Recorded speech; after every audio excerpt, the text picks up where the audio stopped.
Hoy vamos a hablar de fe y vamos a hablar de obstáculos para la fe. Porque, ¿qué es la fe? Para mí la definición más concreta que puedo dar de fe es confianza. Fe es lo mismo que confianza. O digamos que se podría traducir también por confianza. Dice en Colosenses capítulo 2, versículos 6 y 7, por tanto, de la manera que habéis recibido al Señor, andad en Él. Y la palabra de Dios muchas veces nos habla de cómo andamos en la vida. Aquí nos dice que tenemos que andar de la misma manera que recibimos al Señor. Lo recibimos al Señor por fe. Recibimos al Señor porque alguien nos anunció el Evangelio, creímos y entonces recibimos al Señor.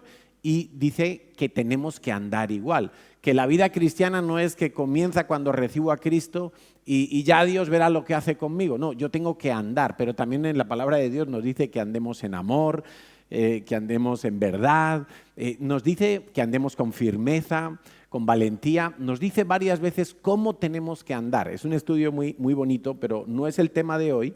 Pero aquí nos dice que andemos de la misma manera que nosotros en su momento hemos recibido al Señor. Y eso es por fe. Y dice además, arraigados y sobreedificados en Él y confirmados en la fe, así como habéis sido enseñados, abundando en acciones de gracias. O sea que cada día cuando yo me levanto, yo tengo que ver dónde tengo puesta mi fe. Porque algunos creen en cosas muy raras, algunos creen en cualquier cosa menos en Dios y prefieren creer en esas cosas, no escogen creer en Dios. Pero a veces nosotros, los creyentes, los que estamos aquí y se supone que estamos creyendo en el Señor, hay muchos días que nos levantamos y no nos damos cuenta que nuestra fe ha desviado su telescópica, su mira telescópica ya no está apuntando a Jesús. Ahora resulta que nuestra fe está apuntando a otras cosas. Y por eso tenemos que estar confirmados en la fe. Cada día yo me tengo que como ajustar en mi manera en que estoy creyendo y mirar a Dios y mirar a Jesús. Porque, mira, si yo no camino por la fe, es imposible que yo cumpla los propósitos de Dios. Si yo no estoy en la fe, y la fe de ayer, queridos, la fe de ayer no nos sirve para hoy. La fe de ayer se aplicó o no se aplicó, pero quedó en el ayer. Hoy yo necesito fe. Yo no puedo vivir de mi historia pasada de fe. Yo hoy necesito fe. Ayer comí, hoy necesito volver a comer. Ayer tuve fe, hoy tengo la necesidad de volver a tener fe. No puedo vivir de un currículum pasado, no puedo vivir de una experiencia pasada. Hoy yo necesito volver a tener fe. Y esto parece muy simple cuando uno lo dice y cuando uno lo oye, pero es que esta es la realidad y nuestra experiencia diaria, que necesitamos fe todos los días. Por eso dice en Colosenses que tenemos que estar confirmados en la fe cada día de nuestra vida. Y Natalia nos hablaba de la semana pasada del trenecito. ¿Os acordáis el trenecito? No sé si lo tenemos por ahí y se puede rescatar, pero en ese trenecito lo que veíamos que iba en la locomotora eran los hechos, ¿verdad? La palabra de Dios, los hechos de Dios, todo lo que Dios ha prometido, no sé si lo tenemos, todo lo que Dios ha prometido o ha hecho ya, que ya está, pero después viene la fe que se alimenta de lo que Dios ha prometido, es impulsada, es movida por lo que Dios ha hecho. Si Dios no hubiera hecho nada, si Dios no hubiera dado promesas, ¿qué fe tendríamos nosotros? No aplicaría. La fe tiene que aplicar es a la palabra de Dios. Pero en el último vagón, y escucha bien, en el último vagón tiene que estar los sentimientos, lo que tú sientes. Y tristemente hay muchos cristianos hoy en día que lo ponen al revés. Casi que los sentimientos, es como cuando llega el AVE a Sants, y llega y entra, y luego el que era el último vagón ahora es la locomotora y tira del tren. Entonces algunos cristianos van así, para adelante y para atrás. Hoy vivo por los hechos y la fe, mañana por los sentimientos, ahora vuelvo otra vez a la reversa. No, en la vida cristiana los sentimientos siempre tienen que estar atrás. Si acompañan, genial. Si no acompañan, genial también, porque lo que cuenta es la palabra de Dios que nunca cambia. Dice entonces en Hebreos 11 algo que todos, en nuestra mayoría, sabemos. Hebreos 11:1 es pues la fe, la certeza de lo que se espera, la convicción de lo que no se ve. Y nos está hablando de dos características, certeza y convicción. Y nuestro pastor Enrique viene hablando los últimos meses algo que es muy sabio, y es que hay una gran diferencia entre estar convencido, entre tener convicción de algo y estar convertido. Es decir, tener una certeza total en eso, y eso me lleva a tener un estilo de vida. El convencimiento es bueno, pero no es suficiente. Tiene que haber certeza, tiene que haber conversión. Y quiero ponértelo con un ejemplo que ilustra y que hemos usado varias veces ya.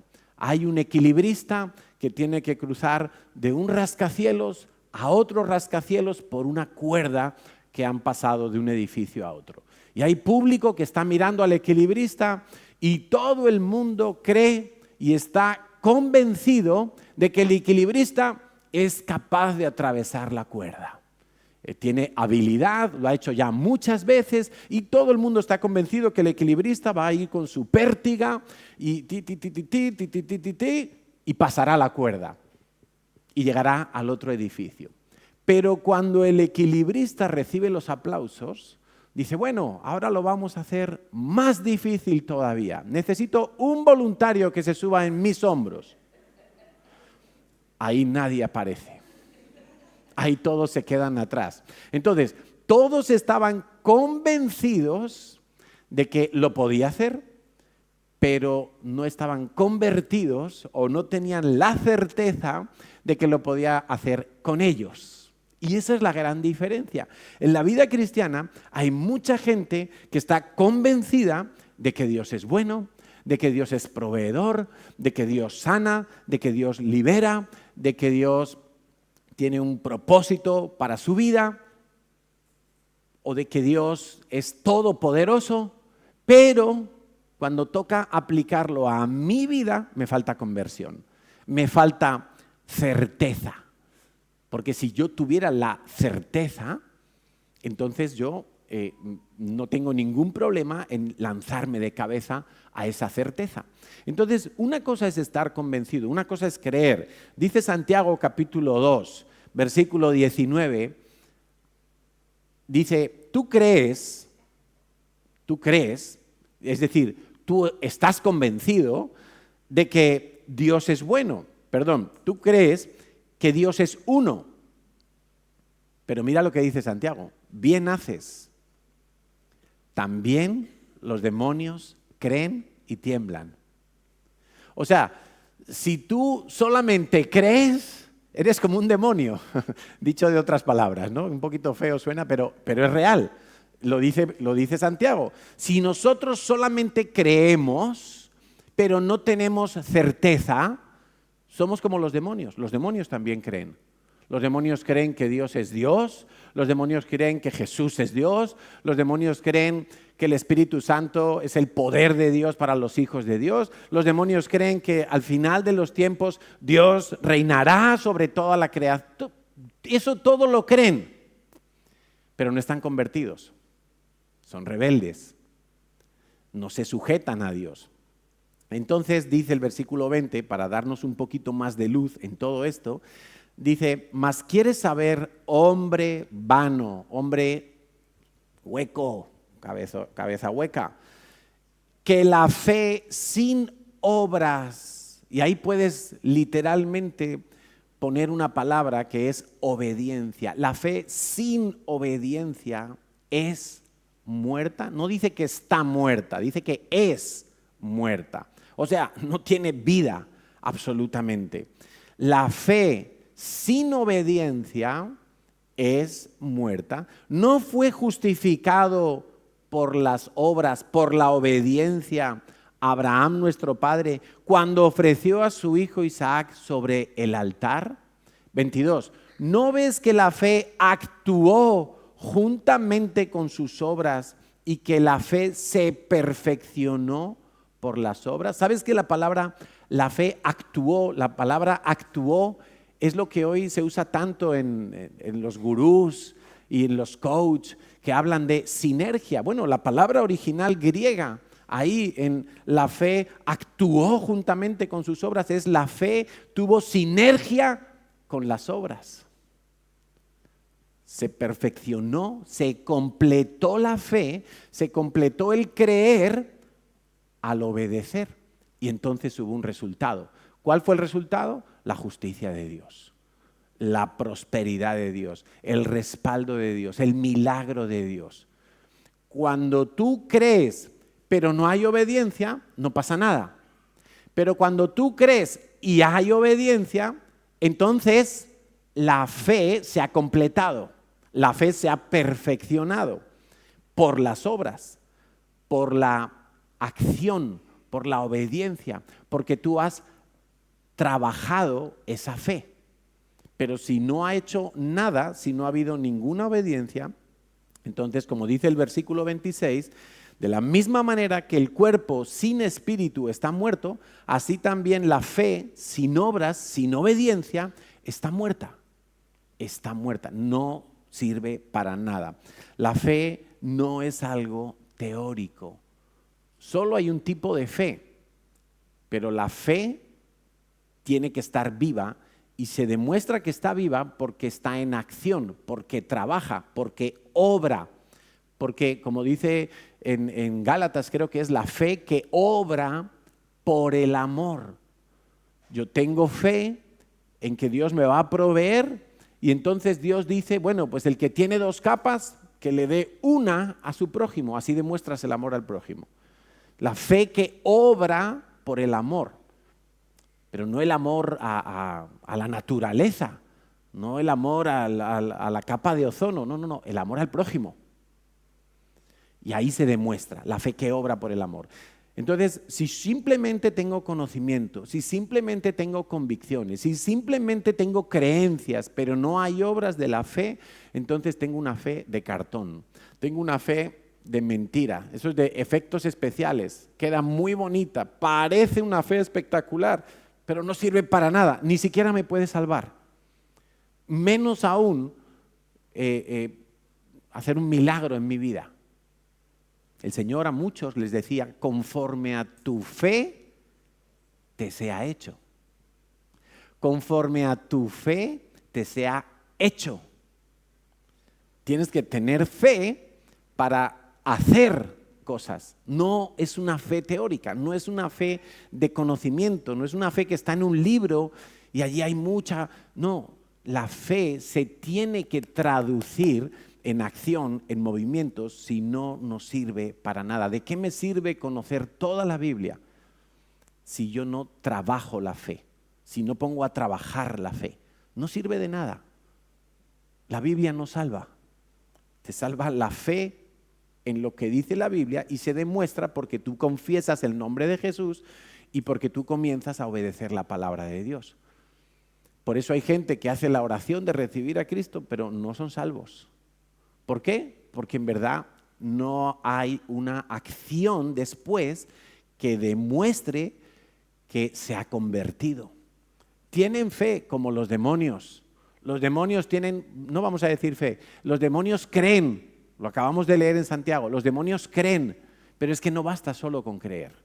Y quiero que tengamos claro, porque a veces decimos, ¿por qué no me funciona? ¿Por qué yo vengo a la iglesia? ¿Por qué leo la Biblia? ¿Por qué no me pierdo una vigilia? Pero una vez un pastor de una mega iglesia decía, a veces me ha pasado que he estado 1 hora orando Y he salido de orar y es como si no hubiera orado nada. Porque quizá oró mecánicamente, oró sin fe. Dice la Biblia que es necesario que el que busca a Dios crea que le hay. Porque si no, ¿para qué? Si yo estoy orando porque tengo que cumplir una serie de tareas que tienen los cristianos, eso no funciona. Todo lo que yo haga en la vida cristiana lo tengo que hacer con fe. Fe hace cosas de fe. Dice en Hebreos 11:6, sin fe es imposible agradar a Dios. Yo a veces cambio este versículo y digo sin café, porque si me pongo a orar por la mañana sin café me duermo. Pero es sin fe, es imposible. Mira, imposible. Si Dios dice que es imposible, no intentes hacer algo sin fe. No vas a agradar a Dios. Ahora, ¿qué pasa cuando hago algo sin fe? ¿Qué piensas tú que produce eso en Dios? Si la fe que obra, agrada a Dios, ¿qué producirá la fe que no obra o la no fe? La religión, la rutina, la mecánica. ¿Qué producirá eso en Dios? ¿Qué pensáis que producirá? ¿Tú crees que a Dios le va a llegar un aroma bonito? La Biblia dice que nuestras oraciones son incienso, que llena las copas que están. ¿Tú crees que una oración sin fe, una oración mecánica, una oración repetitiva, una oración vana, vacía, donde tú no crees que Dios va a hacer algo en tu vida, quizá crees que Dios puede hacer algo, pero no en tu vida o contigo? ¿Tú crees que esa oración cuando suba al cielo va a ser como un incienso al olfato de Dios? ¿O va a ser como alcantarilla? Rápido, vámonos de aquí. Pues la Biblia es muy clara, sin fe es imposible agradar a Dios. Sin fe lo único que puedo hacer es desagradar a Dios. Y yo no quiero eso para mi vida, espero que tú tampoco lo creas. Entonces, hoy vamos a ver tres obstáculos para tener una fe correcta. Y el primero de ellos lo encontramos en la vida de Saúl, y yo le he llamado la rebeldía de Saúl. La rebeldía de Saúl, que en verdad está en todos nosotros, porque honestamente cualquiera de nosotros podríamos ser pintados en cualquiera de los personajes de la Biblia. A veces nos gustaría ser como Elías y que caiga fuego del cielo, o ser arrebatados en un carruaje y llevados al cielo. A veces nos gustaría ser como Pedro, que caminó sobre las aguas, o como Juan, que se recostaba en el pecho del Señor. Pero a veces también somos como Saúl, somos rebeldes. Y yo estoy totalmente seguro de que Saúl creía en Dios, creía que Yahweh era el Dios todopoderoso de Israel. Saúl creía, por supuesto, en el llamado que Dios le había hecho para ser el rey de Israel. El profeta Samuel lo ungió. Saúl era guapo, Saúl era alto, era un modelo como si fuera un modelo de Armani, y Dios lo escogió y lo ungió y lo apartó de entre todos los varones de Israel para ser el primer rey de Israel. Saúl estaba convencido de que Dios era todopoderoso, de que Dios podía librar a Israel de todos sus enemigos. Saúl estaba convencido de todo eso. Pero ocurrieron dos hechos en la vida de Saúl que marcaron trágicamente su vida. El primero fue en Gilgal. Primera de Samuel, capítulo 10. Vamos a leer apenas poquitos versículos. Primero el versículo 8. Primera de Samuel, primer libro de Samuel, capítulo 10, versículo 8. Dice, le está hablando el profeta Samuel al rey Saúl. Le está diciendo, le está dando una serie de instrucciones. Y dice, luego bajarás delante de mí a Gilgal, entonces descenderé yo a ti para ofrecer holocaustos y sacrificar ofrendas de paz.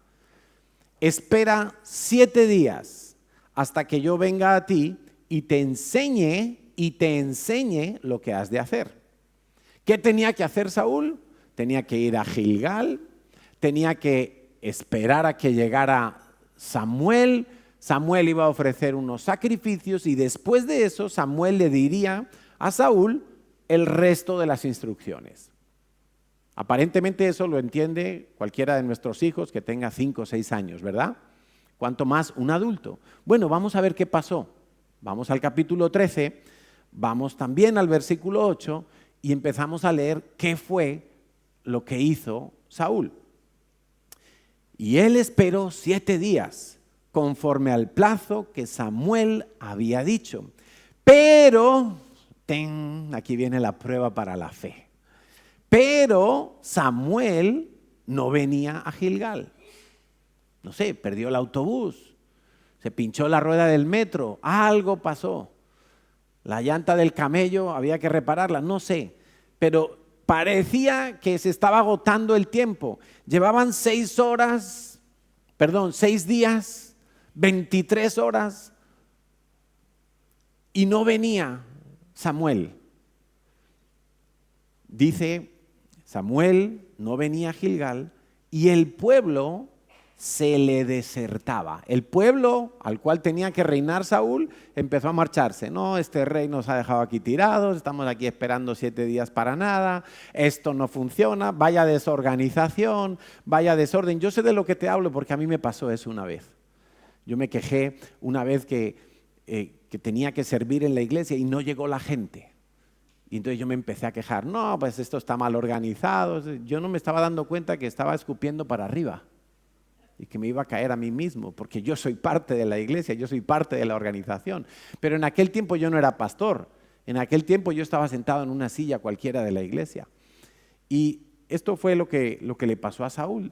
Entonces él dijo, bueno, como Samuel no viene y como el pueblo está empezando a impacientarse y a irse, están empezando a dejarme tirado, yo estoy quedando en vergüenza como rey, dijo Saúl, traedme holocausto y ofrendas de paz. Y ofreció el holocausto. ¿Pero quién tenía que ofrecer el holocausto? Era Samuel. Samuel se lo había dicho muy claro. Y cuando él acababa de ofrecer el holocausto, fíjate, o sea, está terminando de poner la última pieza de ahí de lo que estaban sacrificando encima del altar, está terminando su acto de ofrenda, fíjate, una ofrenda a Dios, un holocausto a Dios, algo que en principio es bueno. Dice que justo en ese momento Samuel venía y Saúl salió a recibirle para saludarle. Versículo 11, Samuel dijo, ¿qué has hecho? ¿Qué has hecho? Como diciendo, me tenías que haber esperado. Si yo te lo dije muy claramente. Saúl respondió, porque vi que el pueblo se me desertaba y que tú no venías dentro del plazo señalado. Y aquí hay un dato tan importante, y es que tú y yo vamos a ser probados en la prueba del tiempo. A veces hay un refrán por ahí en la calle, ¿no? El tiempo pone todo en su lugar, pero es que no es que el tiempo lo pone en su lugar, es que Dios nos prueba con el tiempo para ponernos a cada uno en nuestro lugar, para probar si nuestra fe es verdadera, es obediente, es fiel o no. Y dice, y como tú no venías dentro del plazo señalado, y vi que los filisteos estaban reunidos en Micmas, me dije, ahora descenderán los filisteos contra mí a Gilgal, y yo no he implorado el favor de Jehová. Por tanto me esforcé, pues, y ofrecí holocausto. Parece hasta espiritual. Saúl, cuando se empieza a justificar, es como esos cristianos que te sacan la Biblia, ¿no? Para decirte por qué desobedecieron, para decirte por qué hicieron lo que hicieron, y te lo dicen con la Biblia. Entonces él dice, mira, si yo lo que hice fue esforzarme en ofrecer un holocausto a Dios, ¿cómo no le va a gustar un holocausto a Dios? Si a Dios le encantan los holocaustos y las ofrendas de paz.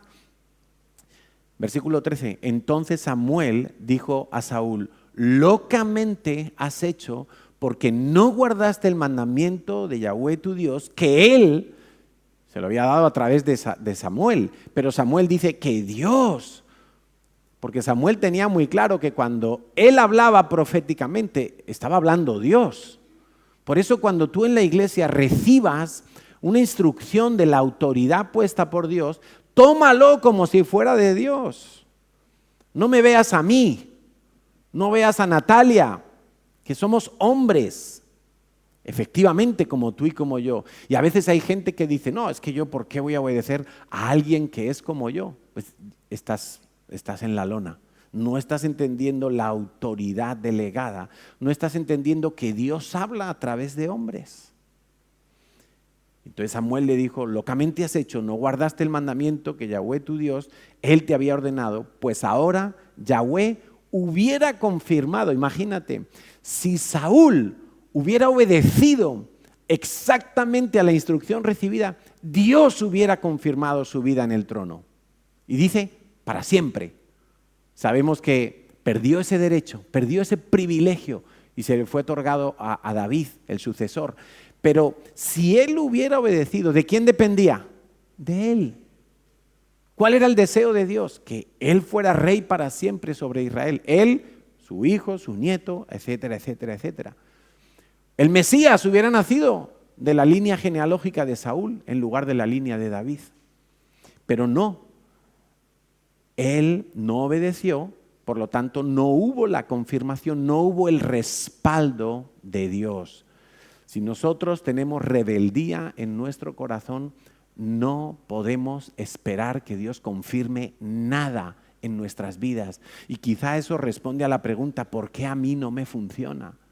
Es que a veces creemos que estamos haciendo bien las cosas, porque estamos haciendo cosas que son de Dios, pero no en la exactitud y en la fidelidad de lo que Dios ha dicho.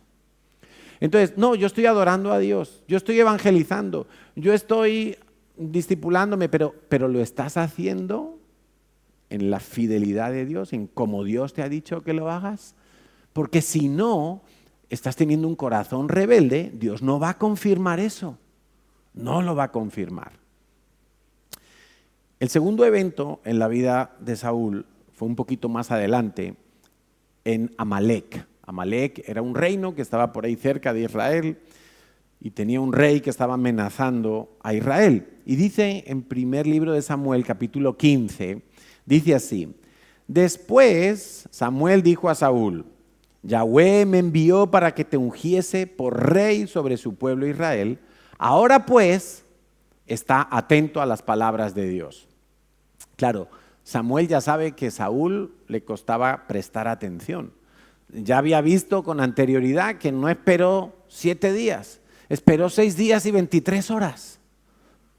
Le costaba como afinar con Dios. Entonces por eso ahora le dice, mira, Saúl, atento que aquí viene la instrucción, no te pierdas detalle. Así ha dicho Yahweh de los ejércitos, yo castigaré lo que hizo Amalec a Israel al oponérsele en el camino cuando subía de Egipto. Ve pues, hiere a Amalec, destruye todo lo que tiene y no te apiades de él. Mata a hombres, mujeres y niños, aún los de pecho, vacas, ovejas, camellos, asnos, todo. O sea, es de las pocas veces que Dios le dijo a un rey de Israel que en esa guerra no podía obtener ningún botín, ni siquiera el oro, ni animales que pueden ser productivos, nada de valor. Todo lo vas a destruir, lo quemas, mira, lo entierras, haces lo que quieras, pero no te quedes nada de Amalec. Eso es como anatema, separado de Dios. Dios no quería ningún tesoro de ese reino. Bueno, llegó Saúl a pelear. Saúl tenía una característica y es que era valiente. Algunos creen que Saúl era un pringadillo ahí que no valía para nada. No, Saúl era valiente. Saúl era un guerrero. Pero vamos. Y dice, versículo 7 del capítulo 15, y Saúl derrotó a los amalecitas desde Javila hasta llegar a Shur, que está al oriente de Egipto. Y tomó vivo a Agag, rey de Amalec. ¿Qué le había dicho Dios? No te apiades de él. Mata hasta el último bebé, hasta el último corderito, todo. Tomó vivo a Amalec, pero a todo el pueblo mató a filo de espada. Y Saúl y el pueblo perdonaron a Agag, el rey de Amalec. Y perdonaron a lo mejor de las ovejas y del ganado mayor y de los animales engordados, de los carneros y de todo lo bueno. Allí veían, qué sé yo, una alfombra persa, me la llevo para mi casa. ¿Cómo vamos a quemar esto? Allí veían una vaca de 40 kilos, una oveja de 40 kilos. No, ¿esto cómo la vamos a matar? Esto es carne para 4 días. Me la llevo para mi casa. Veían un camello, fuerza bruta, animal, me lo llevo para mi casa. No, Dios les había dicho, 0, llévate todo al fuego, arrásalo, pero no te apiades de nada. Dice, y todo lo bueno, y no lo quisieron destruir, mas todo lo que era vil y despreciable, destruyeron. ¿Sí? Quemaron a los cerdos, que eran inmundos, quemaron otras cosas. Pero aquí el punto es que no importa la razón, no importa si es que vio que era bueno, el caso es que no obedeció. Mira, él tuvo la fe de ir a pelear con Amalec, a pesar de que aquí atrás en Gilgal, él había desobedecido a Dios y Dios le está dando una nueva oportunidad. Y él tuvo la fe de ir y pelear, pero la rebeldía le impidió la confirmación de Dios. La rebeldía le impidió el disfrute de sus obras, porque no fueron de fe. ¿Sabes que lo que más le importaba a Saúl, lo que aprendemos de Saúl es que lo que más le importaba a él no era agradar a Dios, era que él mismo fuera agradable al pueblo. Por eso él tenía temor cuando el pueblo se desertaba. Bueno, temor, eso le molestaba a él. ¿Cómo puede ser que el pueblo, yo que soy rey, a mí que me ha ungido Dios, ¿cómo va a ser esto? Que me dejen y me abandonen. No puede ser, si yo soy el mejor, yo soy el ungido. A él le molestaba, tenía tanto ego, tenía un ego tan alto que lo único que quería, o mejor dicho, lo que más quería era quedar bien con la gente.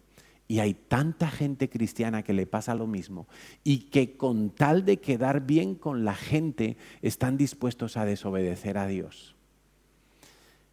En el versículo 30, después que Samuel le vuelve a exhortar y a confrontar con su pecado de rebeldía, Saúl dice, es verdad, he pecado contra Dios, versículo 30, yo he pecado, pero te ruego, mira qué petición, te ruego que me honres delante de los ancianos de mi pueblo y delante de Israel y vuelvas conmigo para que adore a Jehová tu Dios. O sea, ya Dios le había dicho a Samuel, este definitivamente no vale para rey de Israel, puede valer para rey de otro país, pero rey de Israel no, porque el rey de Israel tiene que obedecer a Dios y hacer todo lo que Dios le diga. Este está desechado, pero Saúl reconoce su pecado y se le ocurre la brillante y egocéntrica idea, no, pero Samuel, vale, yo he pecado, pero hónrame delante del pueblo, que yo quede bien delante de la gente. ¿No será más importante quedar bien delante de Dios? ¿No sería que lo que más tenía que haber pesado en su corazón sería quedar bien con Dios, aunque eso suponga quedar mal con la gente, aunque eso suponga perder amigos, aunque eso suponga perder un trabajo, perder reputación? Pero no, era tan egocéntrico. Y quizá el problema de Saúl venía porque él era muy capaz, humanamente hablando. Cuando Dios le guía a Samuel a escogerlo entre los varones de Israel y le guía a tal familia y a tal hijo, es que dice la Biblia que Saúl era una cabeza más alto que todos. Era de hermoso, o sea, era un tipo guapo, era un tipo con una presencia física. Yo estoy seguro que era un hombre hábil para muchas cosas, sabemos que era muy valiente para las batallas, era tan capaz en lo natural que le costaba depender de Dios. Y por eso el ego tan alto que tenía le llevó a no tener la confirmación de Dios. Qué obstáculo tan terrible para la fe. Hacerlo casi todo bien, pero en el último momento hacerlo a mi manera, por mi ego, porque yo creo que tengo buenas ideas, porque yo creo que sé hacerlo, porque yo conozco la Biblia y yo también puedo ofrecer un holocausto, porque a mí me parece bueno este oro y estos corderos, ¿cómo los voy a matar? Ah, pero es que Dios dijo que los mataras, no te pongas a pensar mucho, obedece solamente, obedece. Primer obstáculo, la rebeldía que tuvo Saúl. Segundo obstáculo, nos vamos a fijar en Gedeón y le he llamado el temor de Gedeón. Gedeón, tú sabes que Gedeón fue uno de los valientes de Israel. Y eso es un título que lo tienen muy pocos. Pero aún y con todo, hubo un tiempo en el que Gedeón tuvo algunos obstáculos para su fe, entre ellos el mismísimo temor. Gedeón fue llamado por Dios para liberar a los israelitas de la opresión de los madianitas. En esa época de los jueces de Israel, no había rey sobre Israel. Gedeón es antes de la época de los reyes, antes de Saúl. Era una época en la que Dios, cada vez que el pueblo de Israel se había apartado de Dios y venían consecuencias desastrosas para Israel porque venía sequía, porque venían naciones enemigas y los invadían, porque venían ejércitos y les destruían las cosechas, como hacían los madianitas. Y cuando ellos ya estaban viendo que la cosa iba tan mal que tenían que clamar a Dios, se ponían a clamar a Dios. ¡Ay, Dios, ayúdanos! Aquí están los madianitas, nos queman las cosechas y estamos aquí hechos polvo y no tenemos ya nada, ni que dar de comer a nuestros hijos. Entonces Dios levantaba un juez. Y un juez era alguien con una autoridad de Dios para dirigir al pueblo. De hecho, el plan de Dios siempre fue ese. No eran los reyes, porque el único que tiene el derecho de ser el rey de Israel es el Mesías, Jesucristo. Pero aún y con todo, cuando el pueblo de Israel se empezó a quejar incluso de los jueces, pues Dios levantó un rey, pero como diciendo, ¿qué quieres probarlo a tu manera? Pues yo te voy a dar un rey. Y vas a saber lo que es tener un rey que no es perfecto, que no es el Mesías. Y queréis ser como las demás naciones de la tierra. Pero bueno, eso es para otro día. Aquí tenemos que Gedeón entonces es llamado por Dios. Y le dice, Dios le llama en un momento dado en Jueces capítulo 6.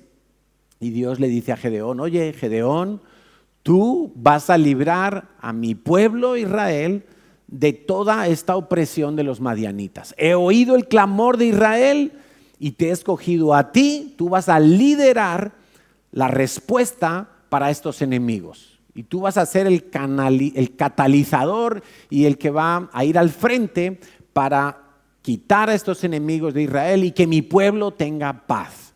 Bueno, la respuesta de Gedeón fue la siguiente, versículo 15, Jueces 6:15. Entonces le respondió, Señor mío, pero ese es como, eso no es, Señor mío, qué bien, aquí estoy.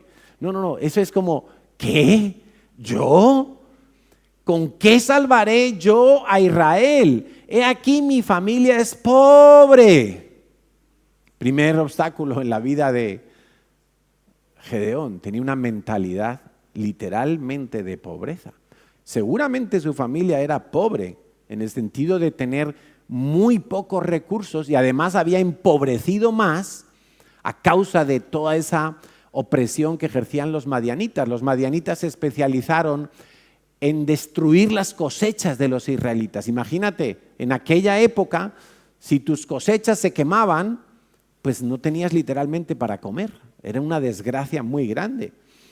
Y entonces Gedeón dice, mi familia es pobre en Manasés y yo soy el menor en la casa de mi padre. Imagínate qué mentalidad tenía Gedeón. O sea, mira, has venido Dios y te has equivocado. Allí unas hectáreas más para allá hay una familia que es la más rica de Manasés. Tiene unos hijos impresionantes, están fuertes, hacen CrossFit todos los días. Escoge alguno de esos. Pero a mí, que yo soy el más pequeño, el tirillas, que no tengo ni músculo ni nada, y encima mi familia pobre. No, Señor, no puede ser. Esto está, aquí hay algo raro. Yo no puedo hacer lo que tú me estás diciendo. Le empieza a poner pegas, empieza a poner trabas. Mira, ese no es el principal problema, porque Moisés también le puso trabas a Dios. Señor, ¿cómo voy a ir a hablar yo con Faraón si yo soy tartamudo, si yo no tengo nada para que, cómo voy a ir yo a hablar delante de él? No me va a hacer caso. El problema no es tanto ese. Mira, Dios sabe que cuando va a llamar a Gedeón, Gedeón tiene mentalidad de pobreza. Dios sabe que cuando va a llamar a Gedeón, Gedeón es temeroso. Nos dice la Biblia en 2 ocasiones, ahí en el capítulo, que Gedeón estaba escondido en el lagar de su familia guardando el trigo, pero el lagar no se usa para guardar trigo, el lagar es para el vino, pero dice que tenía miedo de los madianitas. O sea, Dios, aun sabiendo tu condición, aun sabiendo tus limitaciones, aun sabiendo tus bloqueos mentales, aun sabiendo tu rechazo, aun sabiendo tu mentalidad de pobreza, Dios te puede llamar. Y quizá tú vas a responder, o alguno de nosotros va a responder como respondió Gedeón. Señor, no, pero si yo no sé, yo no tengo estudios, si yo no sé hablar, pero si yo no tengo dinero, pero si mi familia no me pudo dar lo que yo necesitaba, pero si yo soy insignificante en este mundo. Hay gente que me ha dicho, pastor, pero ¿cómo va Dios a atender una necesidad mía si yo no soy nadie en esta vida? Imagínate. ¿Qué problema para tener fe? Pero le dice Dios, ciertamente, certeza, ¿te acordáis? Dios estaba queriendo que despertara la fe de Gedeón. Ciertamente yo estaré contigo y derrotarás a los madianitas como si fueran un solo hombre. Y él respondió, yo te ruego que si he hallado gracia delante de ti, me des señal de que tú has hablado conmigo. Y esto es muy interesante porque aquí vemos que ya Gedeón está cambiando el chip. Ya vemos que él dice, bueno, sí, yo soy pobre, soy el más pequeño de toda mi casa, yo soy el último de la fila, soy el último mocoso de aquí, pero Dios ha dicho que va a estar conmigo y que voy a derrotar a los madianitas. Y me lo ha dicho 2 veces, ya me lo ha dicho 2 veces. Entonces, Señor, te pido una cosa. Por favor, dame una señal de que tú has hablado conmigo, que esto no me lo estoy inventando yo, que esto no es fruto de mi fantasía, de mis aires de grandeza, que esto no es fruto de un delirio. No. Señor, dame una señal, dame una señal. Bueno, es interesante el tema de las señales y aunque no es el tema de hoy, pero fíjate, algunos se apoyan demasiado en las señales y no se dan cuenta de que primero tiene que haber una promesa de Dios. O sea, la señal que pidió Gedeón era para confirmar la promesa y la palabra dada por Dios. No era para lo que a mí me parezca, sino que primero hubo una palabra de Dios y entonces Gedeón pidió la señal. Señor, si tú has hablado, dame una señal. Bueno, y Dios le dio una señal. Dios le dio una señal totalmente sobrenatural. Le dijo, prepara un holocausto, pon aquí el holocausto sobre la roca esta que está aquí. Y el ángel de Dios dice que tocó con su báculo y subió fuego de la roca y consumió todo el holocausto. Claro, yo me imagino a Gedeón como diciendo, wow, esto que ha pasado aquí ahora mismo, ¿no? Es una señal espectacular, sobrenatural. Una roca sacando fuego y quemando todo ese sacrificio. Debería haber sido suficiente esa señal para que él dijera, Dios me ha hablado. Vamos, Señor, ¿qué tengo que hacer? ¿Dónde están los amalecitas estos, los madianitas? Que voy a por ellos, pero ya, me los como con patatas. Una sola señal, me la has cumplido, es una señal sobrenatural definitivamente del cielo, no hay duda alguna. Ya, me pongo en marcha y vamos a acabar con esta gente y vamos a liberar a Israel. Pero no. Gedeón todavía tenía un poco de miedo. La certeza todavía no se había instalado en su corazón. Y necesitó algunas señales más, hasta 2 señales más. Todos sabemos lo que nos cuenta en Jueces capítulo 6, que Gedeón le dijo, oye, pero Señor, si tú me has llamado para salvar a Israel, versículo 36, entonces yo te voy a pedir otra señal. Voy a dejar aquí el vellón era como un trozo de piel de oveja, probablemente como una manta o algo así, y lo voy a dejar aquí, entonces que esta noche el rocío de la noche caiga solamente en el vellón, en esta manta. Bueno, y cuando se despertó por la mañana dice que escurrió el vellón y salió como un vaso de agua entero de rocío, del rocío de la noche. ¡Wow! Impresionante, ¿no? Vaya señal. Y todo el campo seco. ¡Oh! Pues no fue suficiente. Necesitó una tercera señal. Y le dijo, bueno, Señor, no te enfades conmigo, pero te voy a pedir que me hables una vez más. Algunos creen que en verdad era él queriendo convencerse totalmente y tener la total certeza de que Dios estaba con él. Le estaba costando tener esa certeza, pero no se rindió, no fue rebelde. Se atrevió a pedirle al Señor otra señal. Y le dijo, bueno, Señor, esta noche que sea al revés. Que caiga el rocío en todo el campo y el vellón esté seco. Y se despertó por la mañana y así fue. Imagínate, qué paciente Dios, ¿no? Qué bueno Dios ayudando a la fe de Gedeón. Gedeón tenía fe, pero le faltaba dar ese último paso de decir, bueno, voy con todo. Y quizá algunos aquí, para vencer el obstáculo del temor, necesitan creer que sí, ya Dios les llamó a servirle. Y a lo mejor alguno está pensando, ay no, pero entonces, Señor, ¿y de qué voy a vivir? ¿Y cómo voy a hacer? Algunos Dios ya le llamó a dejar una cierta amistad, quizá una actividad, un trabajo. Y les cuesta tener esa certeza absoluta para dar el paso. Bueno, mira, no está mal si le pides a Dios una señal para que confirme su palabra, pero que sea para que confirme su palabra, no tu capricho.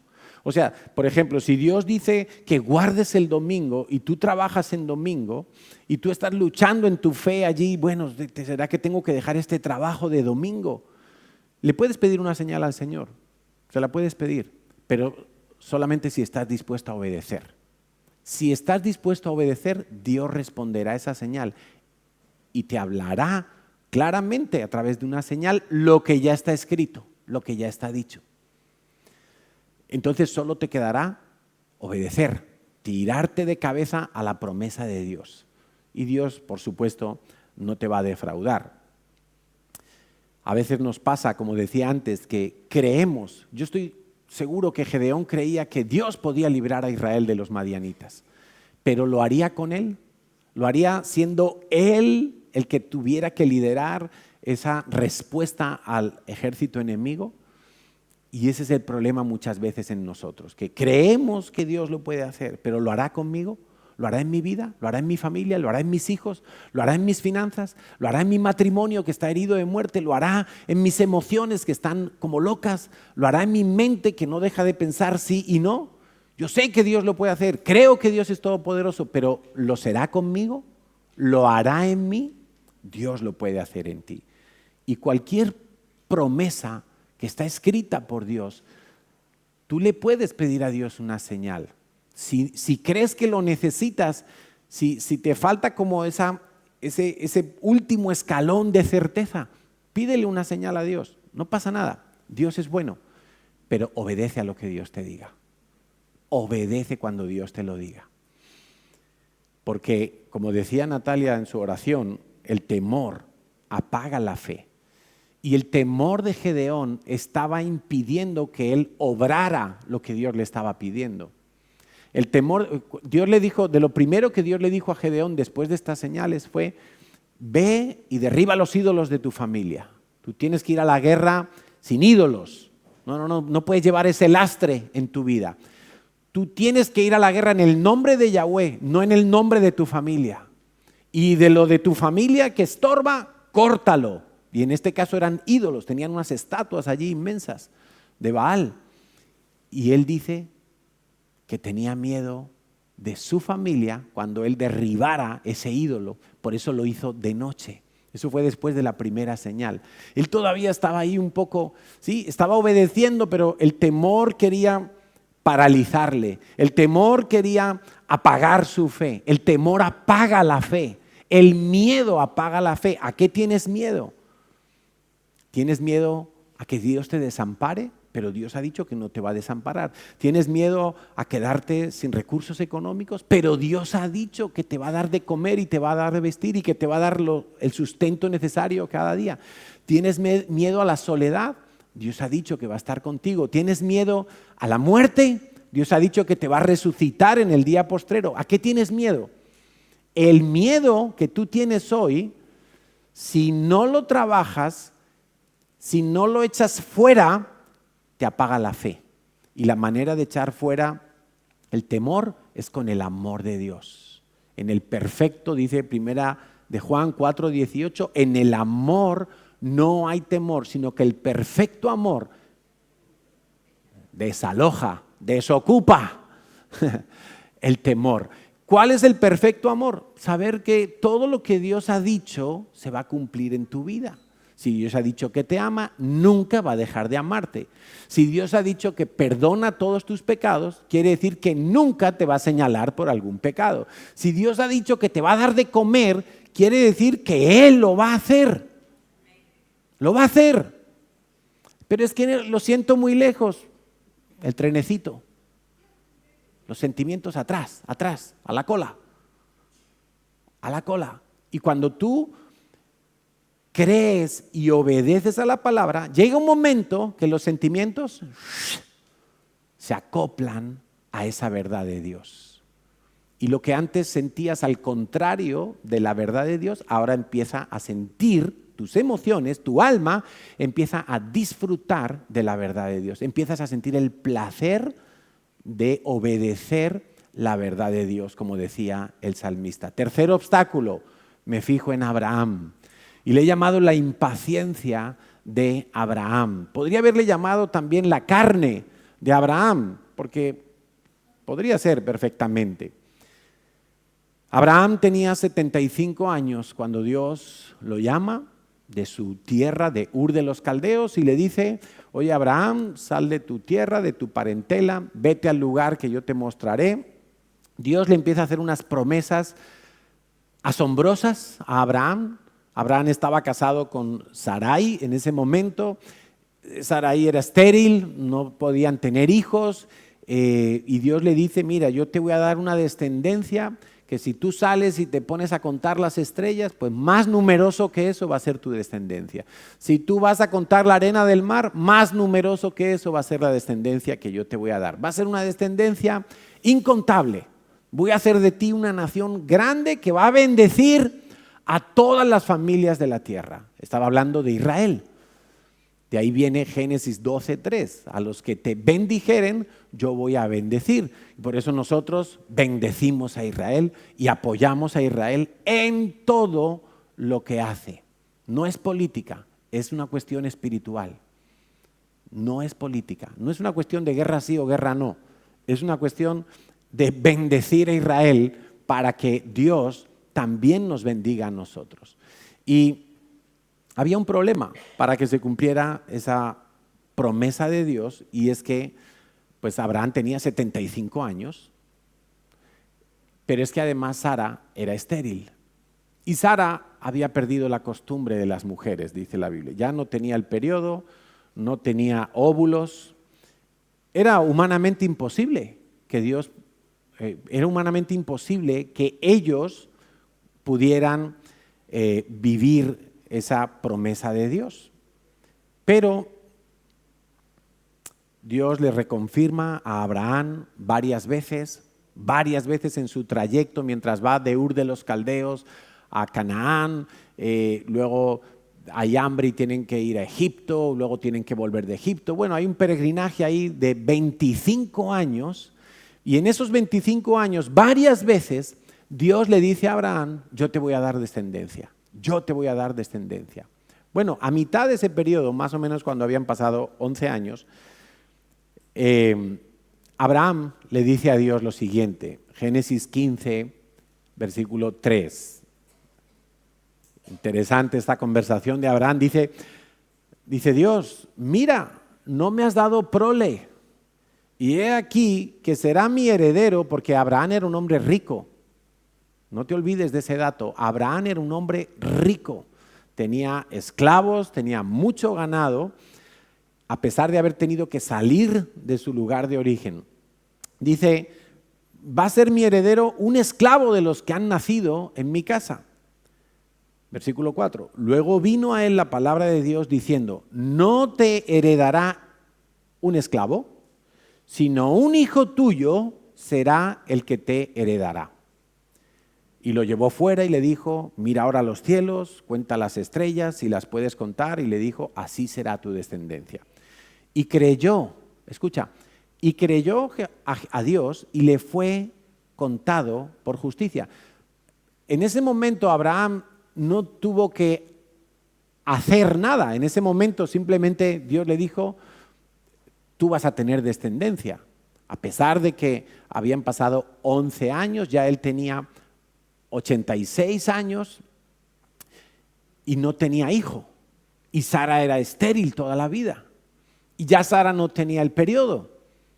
A pesar de todo. Y Dios le dije, yo te voy a dar descendencia. Él lo creyó. ¿Cómo vio Dios que lo creyó? Porque no fue una creencia intelectual. Él lo creyó en el corazón. Y por eso en ese mismo momento le fue contado por justicia. También es verdad que Dios había visto ya la obediencia de Abraham cuando le manda salir de Ur de los Caldeos, cuando le manda luego descender a Egipto. Todo lo que Dios le iba diciendo, él iba obedeciendo.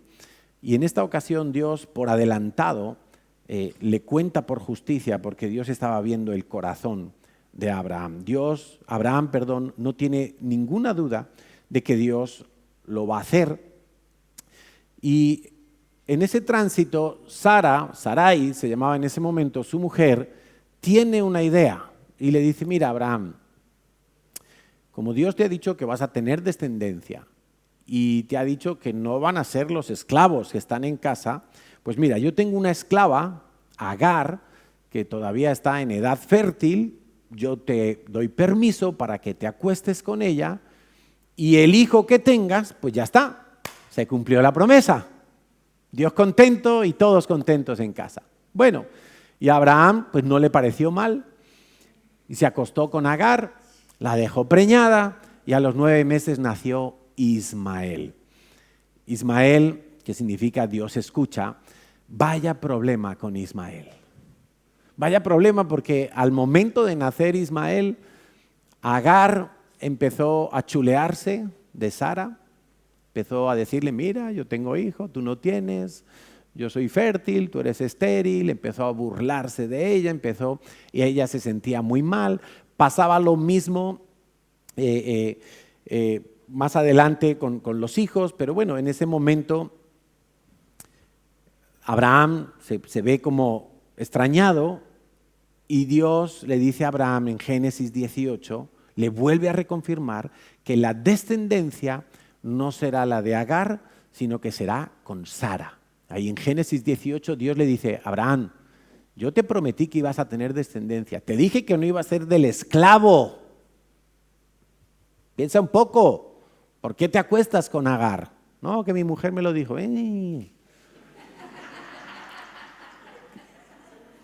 Yo te dije que no iba a ser del esclavo nacido en tu casa. Si tú te acuestas con Agar, es un esclavo el que nace en tu casa. No iba a ser de un esclavo, yo te lo dije. Abraham, va a ser de tu esposa Sara.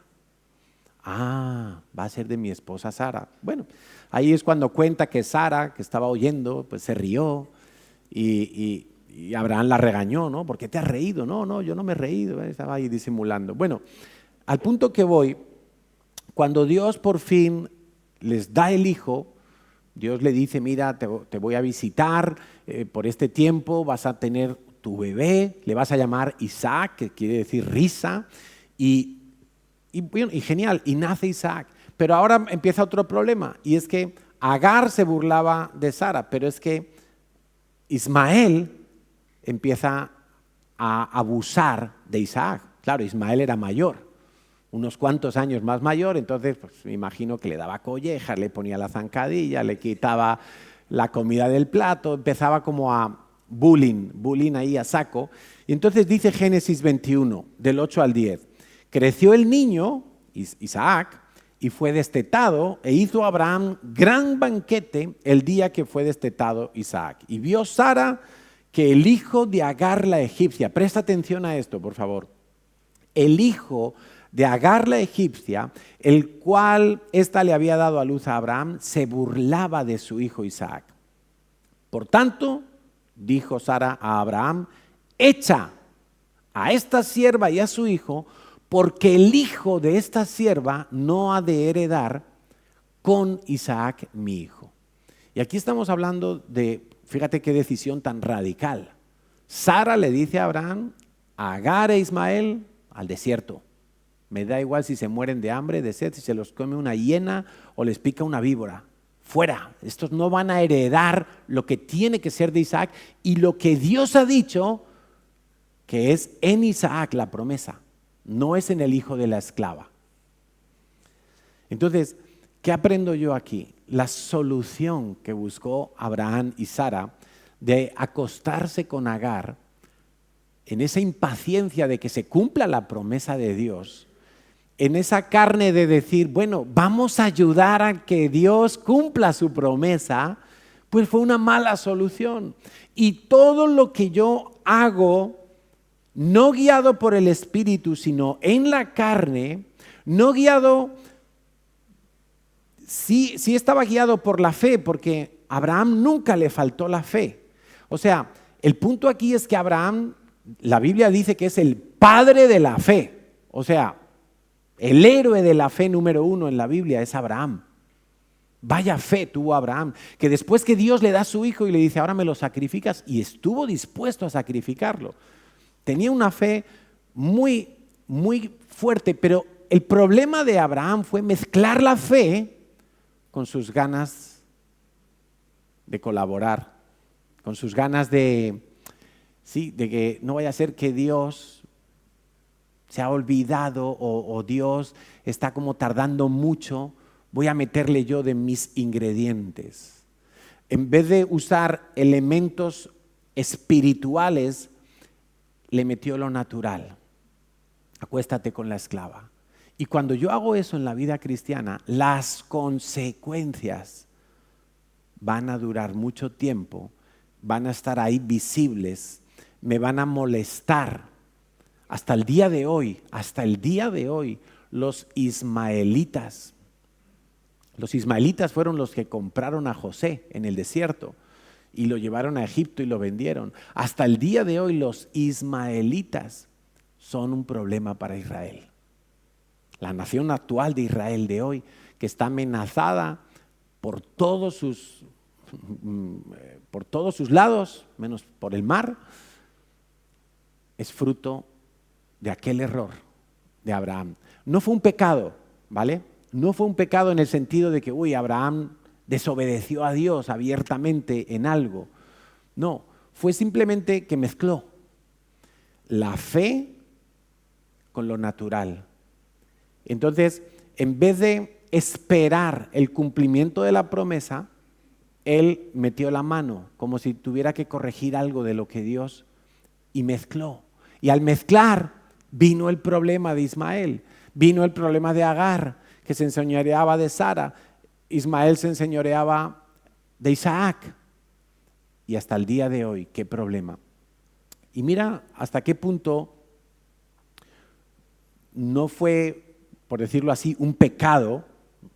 No fue un pecado del mundo, fue un pecado de la carne de Abraham. O sea, fue como, voy a meter yo la mano aquí, lo hago como sea, pero lo hago, en lugar de dejar que fuera Dios, porque ya Dios había dicho. Y Dios libró de la muerte a Agar y a Ismael en el desierto, y es más, Dios le confirmó a Agar que de Ismael también haría una nación grande, y que serían un pueblo feroz, un pueblo de guerra, y bien que lo ha sido. Entonces, podríamos decir que esa es la nación árabe, la raza árabe, no la nación. Entonces, si Dios hubiera querido, los hubiera dejado morir en el desierto y hubiera dicho, no, estos no sirven en el plan, entonces los desecho. Pero es que Dios dijo, Abraham, por amor a tu nombre, porque es descendencia tuya y yo te escogí a ti, y aunque tú has metido un ingrediente que no era, pero lo voy a preservar. Pero ¿qué problema? Es como la cizaña para Israel. La cizaña es a los cristianos como los ismaelitas a Israel, hasta el día de hoy. Dice Gálatas 4:28. Así que, hermanos, y ya con esto vamos a terminar y vamos a orar. Así que, hermanos, nosotros como Isaac somos hijos de la promesa. Mira, aplícatelo. Nosotros somos hijos de la promesa, pero como entonces el que había nacido según la carne, es decir, según las buenas ideas de los hombres, no según la guía del Espíritu, el que había nacido según la carne, perseguían al que había nacido según el Espíritu, así ocurre ahora también. Si tú eres una persona espiritual, si tú eres una persona de fe, te van a perseguir los carnales, te van a incomodar los carnales. Los carnales son los cristianos que no viven por fe, que no viven guiados por el Espíritu. Esos son los que más te van a incomodar. Tu jefe no.